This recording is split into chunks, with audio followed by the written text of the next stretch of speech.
ఇప్పుడు అవతల వాళ్ళు మీరు చెప్పింది కూడా కరెక్టే. ఉద్యోగస్తుడు ఉద్యోగం చేయాలా, వ్యాపారస్తుడు వ్యాపారం చేయాలా, రాజకీయ నాయకుడు రాజకీయం చేయాలని మీరు చెప్తున్నారు. అంటే సామధాన భేద దండోపాయాలన్నీ ఉపయోగించేనే అధికారంలోకి రావాలని మీరు చెప్తున్నారు. కానీ ఆయన అట్లా చెప్పడం లే మా సార్. ఆయన లెక్కాచారం వేరు, ఆయన స్కూల్ వేరు. ఆయన స్కూల్లో ఆయన చెప్పినట్టు చదువుకోవాలా, కానీ సొంత సిలబస్ చదివితే ఫెయిల్ అవుతారు. స్టేట్ సిలబస్లో చేరినప్పుడు స్టేట్ సిలబస్ చదవాలా, సెంట్రల్ సిలబస్ చదివితే ఏమవుతుంది అంతే. ఈడ జగన్ సారు నాకు రాజకీయం కన్నా ఇచ్చిన మాట నిలబెట్టుకోవడం ముఖ్యము అంటున్నాడు, విశ్వసనీయత ముఖ్యము అంటున్నాడు. దానికి ఇంకా ఉన్నప్పుడు ఆ మాట కట్టుబడి ఉన్నప్పుడు మీరు మళ్ళీ వీళ్ళ అబద్ధమే చెప్పు అంటే కానీ ఈ స్కూల్లో గిట్టుబాటు కాదు. ఆ స్కూల్ మార్చుకోవాల్సిన పరిస్థితి వస్తుంది. స్కూల్ మార్చుకోము మేమేంది మార్చుకునేది? ఆయన ఏజ్ 50 సంవత్సరాలు 51 సంవత్సరాలు. ఇప్పటికే స్ట్రాంగెస్ట్ అపోజిషన్ లీడర్ ఒకసారి ఉన్నాడు, ముఖ్యమంత్రి అయినాడు.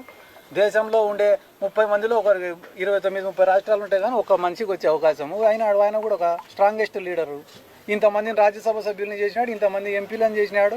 ఏం స్కూల్ మారేదానికి అవసరం ఏముంది? మరి ఫైనల్గా